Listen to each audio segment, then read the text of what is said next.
So guys, in this video, I'm gonna teach you about Metasploit framework console. Before that, if you are new to Kali, then in this video, I'm gonna explaining like I'm gonna use a mission called Metasploitable 2. This is a vulnerable mission. So you can download this vulnerable mission from vulnerable.com. Okay, you have to download this. If you want to do what I do in your computer, then you have to download this mirror link and configure it with the VirtualBox. After downloading this Metasploitable 2, then we can open the terminal and you have to find the IP address of the machine that you don't configured with the VirtualBox. Yeah, the MAC address starting with the 08 will be the IP address of my vulnerable machine that is running in my VirtualBox. Okay, after that I'm using Nmap network mapper to find out the open ports and the service versions of the vulnerable application. So here I found the version VSFTBD 2.3.4. So I'm gonna teach you something more. So I'm opening a new terminal and I'm gonna making you familiar with a tool called Metasploit. You can use this tool called Metasploit. As you can see, this is a Metasploit is a tool where you can enter Metasploit and the vulnerability or the version name to know if it is exist in anywhere. Like as you can see, this is exist in the Metasploit. So remember about the tool Metasploit. So in Metasploit framework console, you can open it by entering MSF console, or you can open Metasploit framework console by entering MSF console -q. Okay, so what is the difference between both these comments? So when you enter MSF console, as you can see the UI, like yeah, you can see this banner. But when you enter MSF console -q, you don't have any banner. It's just direct to MSF6. But if you enter it, like you now MSF6 after a banner. So if you want this banner, then you can enter MSF console. If you don't want this banner, you can enter MSF console -q. It is your choice. If you want to change this banner, then you can enter banner to change the banner. Like it's now changed, right? So you can enter banner again to change. Yeah, it's your choice. As you can see, it is a tool which is the latest version of Metasploit that I'm using is 6.4.32, and this tool has 2459 exploits. Exploits means these are the modules that we can get access to a mission, and there are 1263 auxiliary modules. These modules is used for us to gain some information. So this module is used for information gathering, and we have 430 post modules and 1471 payloads, 49 encoders, level knobs, 9 evasion in this version. Okay, so the first command that I'm going to using in this Metasploit framework console is search. Search is a command where you can find the vulnerabilities. As I copied previously, the vulnerability VSFTPD 2.3.4 is available in Metasploit. When you search, by entering the command search and the vulnerability name or the version and vulnerability name, when you use the Metasploit tool, you can see that it is available in the Metasploit, as you can see. So it's available.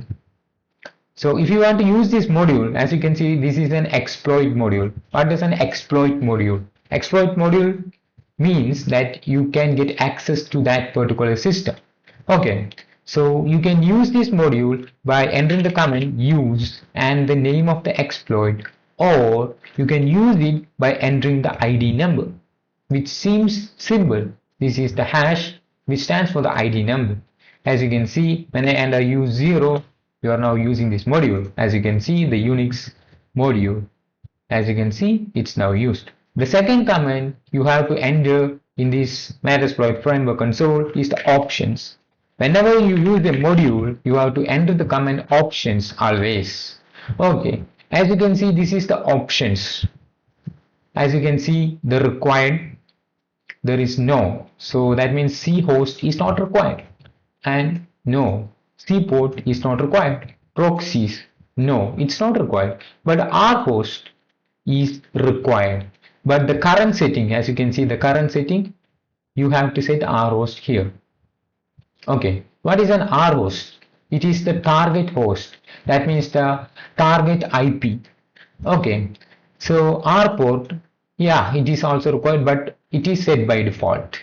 So we have to set the R host. For that, I'm using the command set R host. And as I mentioned before, the target host means the target IP here. So when I go to my first tab, so I use this is the target IP address. So I'm copying this IP address and I'm pasting here. So the command is set R host and the IP address. When you press enter, as you can see, R host is set. If you want to confirm, then you can enter the command options again. You see, yeah, R host is now set. So the next command is exploit. When you enter the command, you can exploit into that system.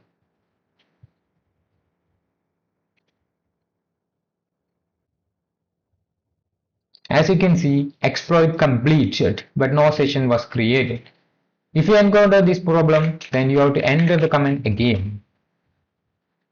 As you can see, the port used by the backdoor bind listener is already open.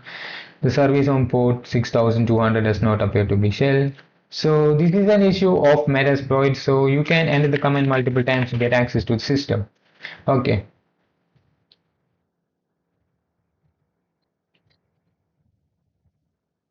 If you encounter any problem like this, then you can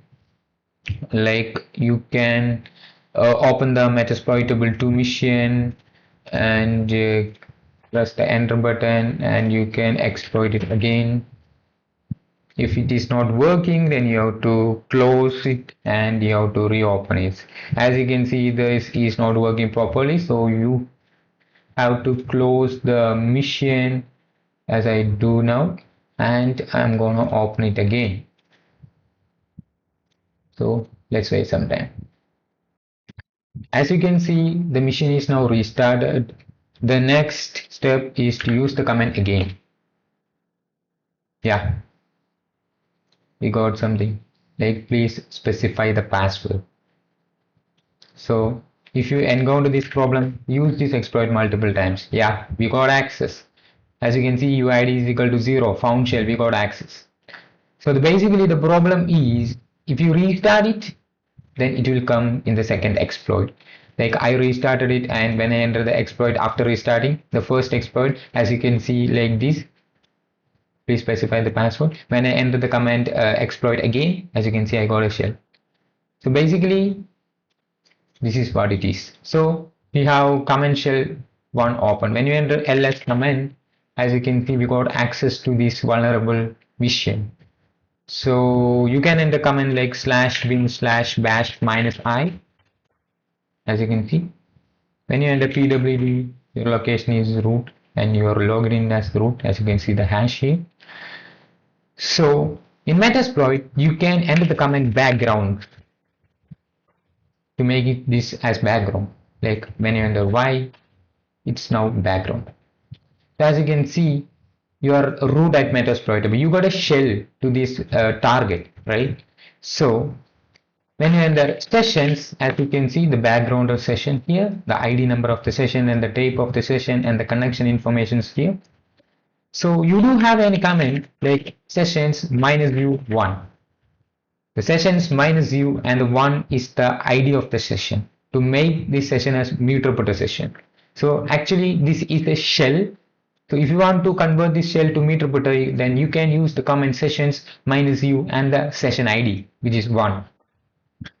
When I enter that, you can see it's starting exploit multi-handler and started TCP handler on the IP and the port. Yeah, we got mutreporter session 2 opened. As you can see, when you press enter and when you enter the command sessions again, as you can see the ID 1 and we got the ID 2, which is mutreporter. If you want to interact with any session, like if you want to go to sessions ID 1, which was our previous session, and the new session is session 2. So I'm going to new session. By enter the comment session -I2. The -I stands for interacting. Okay, this is sessions. If you want to interact with the session 2, you can enter -I and the session number. If you want to interact with the session 1, then you can enter sessions -I1. So when I enter 2, now I am in Metasploit. So what is the use of Metasploit? When you enter help, you do get a lot of options. Yeah, you can do these types of things in the target.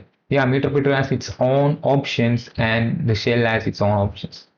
Like there are a lot of options you can use in Metasploit. So the comments are different in Metasploit. You can use the command help to know the Metasploit comments. When you enter sessions, again, no, it will not come. So first you have to background a session. For that, I'm gonna if you open the session, then you have to background it. Then you can enter the sessions comment. You can see this is the ID number 1. We are going to move to ID number 1 by entering the comment sessions -I1. So now when you enter help, as you can see the help menu.